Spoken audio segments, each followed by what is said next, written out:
Gold trusted gold buyers తాకట్టులో ఉన్న బంగారాన్ని విడిపించి ఈ రోజు ఉన్న మార్కెట్ ధరకే కొనబడును. మరిన్ని వివరాలకు సంప్రదించండి 7710 శ్రీరామ్ రెడ్డి తాగునీటి వర్కర్స్ కు సంబంధించి ఏదైతే వేతనాలు చెల్లించాలని ఎన్ని నెలలుగా చాలా వేచి చూస్తున్నటువంటి నేపథ్యంలో మరి ఈ రోజు అయితే ఈ వర్కర్స్ పెద్ద ఎత్తున నిరసన కార్యక్రమానికి దిగినటువంటి నేపథ్యం చూడవచ్చు భారీ ఎత్తున. ఎందుకంటే దాదాపు కొన్ని నెలలుగా మాకు బకాయిలు రావట్లేదు ప్రభుత్వం వైపు నుంచి అని చెప్పేసి వాళ్ళు డిమాండ్ చేస్తున్నటువంటి నేపథ్యంలో అయితే గ్రామాలకు వెళ్లాల్సిన నీటిని సైతం వారు విధుల్లో లేకపోవడంతో చాలా తీవ్ర ఇబ్బందులు పడుతున్నటువంటి నేపథ్యంతో మనతో నాయకులు ఉన్నారు. ఏం చెప్తారు సార్? ఏంటి సార్ ప్రధాన డిమాండ్ ఏంటి సార్? ఈరోజు కార్మికులకు Sriram Reddy water supply scheme కింద 600 గ్రామాలకు దాదాపు 950 గ్రామాలకు 600 మంది కార్మికులు ఈరోజు నిరంతరం శ్రమ చేసి 14 సంవత్సరాలుగా పనిచేస్తున్నారు. 6 నెలలైనా 7 నెలలైనా జీతాలు ఇవ్వలేదు. ఒకటి. రెండవది పిఎఫ్ 30 నెలలు 40 నెలలు ప్రావిడెంట్ ఫండ్ కార్మికుల నుంచి 12% కట్ చేశారు. ఆ డబ్బుకు 13% యజమాని వేసి పిఎఫ్ ఖాతాలో వేయాల. అది 30 నుంచి 40 నెలల బకాయి అయింది. ఇది 4 నెలల నుంచి 6 నెలల బకాయి అయింది. అందుకనే తక్షణం బకాయి చెల్లించాలని చెప్పేసి ఈరోజు ఎన్నో విజ్ఞప్తులు చేశాం. మేము నవంబర్లో, డిసెంబర్లో, అక్టోబర్లో, జనవరిలో అందరికీ విజ్ఞప్తి చేశాం. అదేవిధంగానే గ్రామీణ శాఖ PR&RD డిపార్ట్మెంట్కి సంబంధించినటువంటి పవన్ కళ్యాణ్ గారికి కూడా ఆయన పిఏ ద్వారా ఆయన అక్కడ పెట్టినటువంటి మంగళగిరిలో ఒక ఆఫీస్ పెట్టాడు. ఎవరైనా ఫిర్యాదు చేయొచ్చన్నాడు. ఆయన కలవడానికి ఇంటర్వ్యూ ఇవ్వడు. అక్కడ ఆఫీసులో 2-3 దఫాలుగా మేము ఇచ్చాం. అయినా స్పందన లేదు. స్పందన లేని పరిస్థితుల్లోనే ఈరోజు ఏప్రిల్ 6 నుంచి ఈరోజు 17వ రోజుకు సమ్మె జరుగుతూ ఉంది. కాబట్టి ప్రభుత్వం తక్షణం స్పందించి బకాయిలు చెల్లించి కార్మికులకు న్యాయం చేయాలని, అదేవిధంగా ప్రజలు ఇబ్బంది పడకుండా తాగునీరుకు తక్షణం చర్యలు తీసుకోవాలని చెప్పేసి ప్రభుత్వానికి విజ్ఞప్తి చేస్తున్నాం. ఒక అంశం సార్, ఎస్పెషల్లీ ఇది దాదాపు 100 గ్రామాలకి తాగునీరు వెళ్లే ప్రక్రియ. ఇది ఏ ప్రభుత్వం వచ్చినా ఈ వర్కర్స్ మీద ఎందుకు ఈ వివక్ష ఎందుకు అంటారు? అసలు ఎందుకు ఈ రకంగా వ్యవహరిస్తున్నారు తీరు? అంటే దీనికి ఈరోజు కరెంటు బకాయిలు కట్టలేదు. కరెంటు బకాయిలు 100 కోట్లు ఉన్నాయి రాష్ట్ర వ్యాప్తంగా. ఇది కొన్ని CPW స్కీమ్ కింద పడిన O&M స్కీమ్ కింద పనిచేస్తాయి. దీనికి తలసరి కేంద్రం నుంచి ఫైనాన్స్ కమిషన్ నుంచి డబ్బులు ఇచ్చిన మాత్రమే చేస్తున్నారు. ఈరోజు సత్యసాయి అట్లే చేస్తే మేము 20 రోజులు సమ్మె చేస్తే దానికి బడ్జెట్ కేటాయించడం జరిగింది. సంవత్సరానికి కావాల్సింది 33 కోట్లు బడ్జెట్ కేటాయించారు. ఈరోజు మార్చి వరకు ఇబ్బంది లేకుండా అయింది. అదేవిధంగా Sriram Reddy water supply scheme కూడా బడ్జెట్ కేటాయించినట్లయితే ఈ సమస్య రాదు. బడ్జెట్ కేటాయించకుండా డబ్బులు ఫైనాన్స్ కమిషన్ నుంచి డబ్బులు ఇచ్చిన మాత్రం అంటే ఆ డబ్బులు చాలా డబ్బులు వస్తాయి. ఆ డబ్బులు జిల్లా పరిషత్తు ప్లస్ RWS డిపార్ట్మెంటు ఇద్దరు, వీళ్ళు ఎగ్జిక్యూటివ్ సైడు వాళ్ళ ఆర్థిక నిర్వహణ ఇద్దరు కలిసి ఆ డబ్బులు డ్రా చేయాల. ఇప్పుడేమో డబ్బులు లేవంటున్నారు. ఇది గత ప్రభుత్వంలోనే ఈ రకంగా జరిగింది. ఇప్పుడు కూడా ఈ రకంగా జరుగుతూ ఉంది. అందుకనే దీన్ని మనం ఈ సంస్థను కాపాడుకోవాలంటే ఈ సంస్థలో నెల జీతాలు ఇవ్వాలి. ఎవరైనా కార్మికులతో పని చేసుకుంటే సాయంత్రానికి జీతం ఇవ్వకపోతే వాడు రాడు. కానీ వీళ్ళు 6 నెలలైనా 7 నెలలైనా 8 నెలలైనా జీతాలు, ఆ రకంగా హిందూపూర్లో 10 నెలలైనా జీతాలు రావడం లేదు. అదేవిధంగా ప్రావిడెంట్ ఫండ్ కార్మికుల సొమ్మది, కార్మికుల హక్కది. కార్మికుల నుంచి 12% వాళ్ళే తీసుకుంటారు. ఆ తీసుకున్న డబ్బుకు 13% యజమాని యాడ్ చేసి కార్మికుల ఖాతాలో వేయాలి. అవి 40 నెలలుగా వేయలేదు. అందుకనే తక్షణం అధికారులు, జిల్లా అధికారులు స్పందించాలి. కలెక్టర్ని కోరుతున్నాం. ఈరోజు కలెక్టర్ గారు చెప్తున్నాం, యుద్ధ ప్రాతిపదిక మీద ఈరోజు వాటర్ ఎసెన్షియల్ కాబట్టి తక్షణం కలెక్టర్ గారు స్పందించి అత్యవసర నిధుల నుంచి డ్రా చేసి ఇవాళ కార్మికులకు ఇవ్వాలని చెప్పేసి మేము విజ్ఞప్తి చేస్తాము. సార్ ఏం చెప్తారు సార్? ఎస్పెషల్ ప్రతిసారి ఈ వర్కర్స్ ఎవరైతే రోడ్డు ఎక్కి వారి జీతాల కోసం ప్రతిసారి రోడ్డు ఎక్కాల్సిన దుస్థితి ఏ ప్రభుత్వాలు వచ్చినా కూడా ఎందుకు సార్ ఈ నిర్లక్ష్యం? పాలక వర్గాలు ఈ వాటర్ వర్క్స్ పట్ల సరైనటువంటి అవగాహన లేకపోవడం అనేది జరుగుతోంది. దీనికి ఒక ప్రత్యేకమైన బడ్జెట్ కేటాయింపులు లేకపోవడం, కార్మికుల స్థితిగతుల గురించి తెలియకపోవడం, లేదా ఎటువంటి సంబంధం లేనటువంటి వాళ్ళు ఈరోజు మంత్రులుగా తయారవుతున్నారు. గ్రామీణ ప్రాంతాల్లో క్షేత్రస్థాయిలో అవగాహన ఉన్నటువంటి వాళ్ళు రాజకీయ నాయకులు అయితే జరుపుతుంది.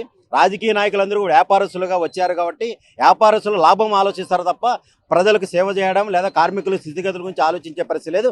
ఎవరు అధికారంలో ఉన్నా ఆ ప్రాజెక్టుకు సరైనటువంటి ప్రణాళిక లేకపోవడం, నిధులు కేటాయింపు లేకపోవడం వల్ల ప్రతి సంవత్సరం ప్రతి నెల వేతనాల కోసం రోడ్లకు ఎక్కాల్సిన దౌర్భాగ్యమైన పరిస్థితి కొనసాగుతోంది. రోడ్ల మీదకి వస్తే తప్ప, సమ్మె చేస్తే తప్ప వేతనాలు ఇవ్వలేనటువంటి దౌర్భాగ్యమైన పరిస్థితి వస్తుంది. చాలైన వేతనాలతో ఉండేటువంటి కార్మికులు సేఫ్టీ మెజర్మెంట్స్ లేవు. 24 గంటలు ఈరోజు పనిచేసేటువంటి పరిస్థితి వస్తుంది. కానీ అధికారులు కానీ ప్రజాప్రతినిధులు కానీ ఎవరు పట్టించుకునే పరిస్థితి లేదు. మేము గత ప్రభుత్వం హయాంలో కూడా ప్రభుత్వానికి విజ్ఞప్తి చేస్తాం, ప్రత్యేక నిధులు కేటాయించండి. ఈరోజు కేంద్ర ప్రభుత్వం ఇచ్చే ఫైనాన్స్ నిధుల ద్వారా ఏమాత్రం సరిపోవు. గ్రామీణ ప్రాంతాల చివరి వరకు నీళ్లు అందించాలంటే తప్పనిసరిగా నిధులు కావాలి. 14 సంవత్సరాల క్రితం వేసినటువంటి పైప్ లైన్లు అన్నీ కూడా పాడైపోయినాయి.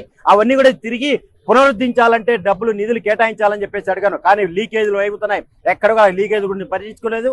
మోటార్లు కాలిపోయినా వారం రోజులైనా ఏమాత్రం పట్టించుకోవట్లేదు. అవి మాత్రం పట్టించుకోలేదు. లీటర్ బేస్ విధానాన్ని గత ప్రభుత్వం తీసుకొచ్చింది, అదే విధానాన్ని ఈ ప్రభుత్వం తీసుకురావడం వల్ల ఈరోజు నీళ్లు పోతేనే ప్రజలకు వర్కర్లకు నీళ్లు ఉంది. మోటార్ కాలిపోతే ఎవరు బాధ్యులు? అధికారులు కదా. దాన్ని రిపేర్ చేయించాల్సింది, మెయింటెనెన్స్ చేసింది ఎవరు? అధికారులు. వర్కర్లకు సంబంధం లేదు. కానీ వర్కర్ల మీద నెపం వేసి ఆ రకమైన ప్రయత్నం చేస్తున్నారు. ఈరోజు కళ్యాణ దుర్గం సంబంధించినటువంటి ఎమ్మెల్యే గారు చెప్తున్నారు, మేము వేతనాలు అన్ని ఇచ్చేసాం, కానీ కావాలని ఈరోజు ఉద్దేశపూర్వకంగా మా ప్రభుత్వం మీద బురదలడానికి చెప్తారు. 6 నెలలైంది బకాయి వేతనాలు ఇవ్వట్లేదు. ఆ 30 నెలలు 40 నెలలు ఈరోజు పిఎఫ్ చెల్లించకపోతే చట్టం ప్రకారం ఉన్నటువంటి చట్టాన్ని కూడా ఈరోజు మార్చేటువంటి ప్రయత్నం చేస్తున్నారు. ఎందుకని కాంట్రాక్టర్ పట్ల అంత మీరు మెతక వైఖరి అవలంబిస్తున్నారు? కాంట్రాక్ట్ ఇచ్చే మామూలు కోసం ఎవరైనా గమనున్నారా అని చెప్పేసి మా అనుమానం కలుగుతుంది. అందుకని కాంట్రాక్టర్ల మీద చర్యలు తీసుకోండి. శివారెడ్డి అనేటువంటి ఎస్ఆర్ ఇన్ఫాస్కి సంబంధించి 40 నెలలు పిఎఫ్ బకాయి ఉంది.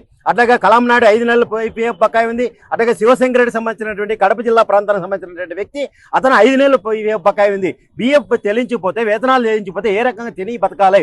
ప్రతి పండుగ వచ్చే ప్రజలందరూ ఆనందంగా ఉంటారు. ప్రతి పండుగకి ఈరోజు పశువులు ఉండాల్సిన పరిస్థితి వస్తుంది, కుటుంబంలో గొడవలు పడే పరిస్థితి వస్తుంది.